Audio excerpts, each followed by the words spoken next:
అత్యంత తీవ్రమైన విషాదం. ఒకే గదిలో ముగ్గురు చిన్నారులతో సహా ఐదుగురు మృతదేహాలు.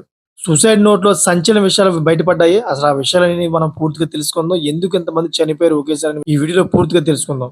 ఫ్రెండ్స్, కేరళలోని కొచ్చిలో ఒక దారుణ సంఘటన వెలుగులోకి వచ్చింది శనివారం. వడుతల ప్రాంతంలోని ఒక అద్దె ఇంట్లో ముగ్గురు అమాయక పిల్లలతో సహా ఒకే కుటుంబానికి చెందిన ఐదుగురు మృతదేహాలు లభ్యం కావడంతో ఆ ప్రాంతంలో తీవ్ర దిగ్భ్రాంతి కలిగింది. సో ప్రాథమిక విచారణలో ఇది సామూహిక ఆత్మహత్యగా తెలుస్తోంది. ఇద్దరు మహిళలు తమ పిల్లలను చంపి ఆ తర్వాత ఆత్మహత్య చేసుకున్నట్లు పోలీసులు తెలిపారు. ఈ సంఘటనకు సంబంధించి దర్యాప్తు కొనసాగుతున్నారు. సో పోలీసులు తెలిపిన కథనం ప్రకారం మృతులను 58 ఏళ్ల శ్రీకుమారి, అదేవిధంగా ఆమె కుమార్తె 36 ఏళ్ల అశ్వతి నాయర్, మిగిలిన వారు అశ్వతి ముగ్గురు పిల్లలుగా గుర్తించారన్నమాట.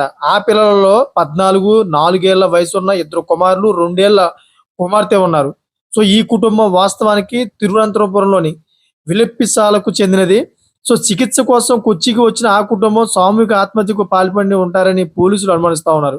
పోలీసుల విచారణలో వెల్లడైన వివరాల ప్రకారం ఆ కుటుంబం ఫిబ్రవరి నుంచి కొచ్చిలోని వడుతల కరస్కా రోడ్డులో ఒక అద్దె ఇంట్లో నివసిస్తున్నారు. ఆ కుటుంబంలోని పెద్ద కుమారుడు సమీపంలోని ఒక ప్రైవేట్ ఆసుపత్రిలో చికిత్స పొందుతున్నాడు.